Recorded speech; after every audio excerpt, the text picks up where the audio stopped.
दिघागाव railway स्थानकाचं मोदींच्या हस्ते उद्घाटन होणार, तर उरण रेल्वे मार्गिकेलाही हिरवा झेंडा दाखवणार।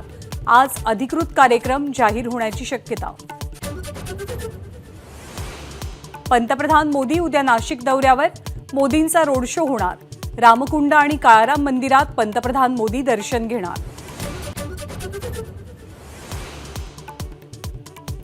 वसंतदादा शुगर इन्स्टिट्यूटच्या वार्षिक सभेत शरद पवारांसोबत एका मंचावरती येणं अजित पवारांनी पुन्हा टाळलं।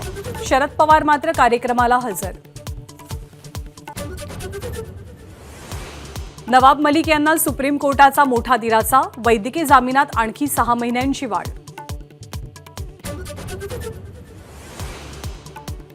काँग्रेस नेते सुनील केदार आणि त्यांच्या समर्थकांच्या विरोधात गुन्हा दाखल। तुरुंगातनं बाहेर आल्यावरती शक्ती प्रदर्शन करत वाहतूक कोंडी केल्याचा आरोप। विधानसभा अध्यक्षांचा उद्धव ठाकरेंना दणका। एकनाथ शिंदेंची खरी शिवसेना, तर शिंदेंसह ठाकरे गटाचे सर्व आमदार पात्र। विधानसभा अध्यक्षांचा मोठा निर्णय।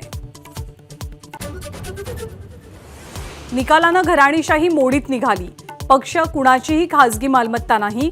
मुख्यमंत्री शिंदेंची एबीपी माझाला एक्सक्लुझिव्ह प्रतिक्रिया। शिवसेना शिंदेंची होऊच शकत नाही। शिंदे आणि शिवसेना हे नातंच तुटलेलं। उद्धव ठाकरेंची टीका। हा निकाल अंतिम नाही, सुप्रीम कोर्टात जाणार, उद्धव ठाकरे यांचा निर्धार।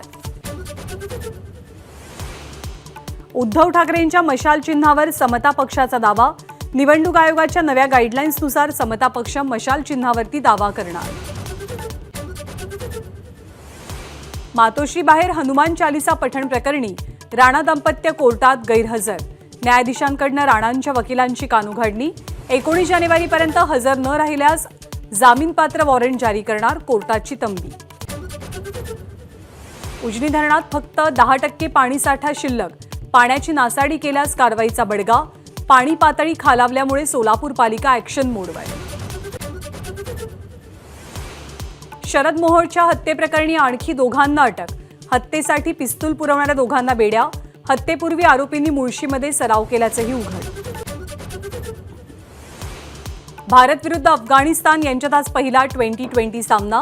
विराट कोहलीची पहिल्या सामन्यातनं माघार। मराठवाड्यामध्ये आज वेळा अमावस्येचा उत्साह। निसर्गाशी नातं जपणारा आणि वनभोजनाचा आनंद देणारा सण। एबीपी माझा, उघडा डोळे बघा नीट।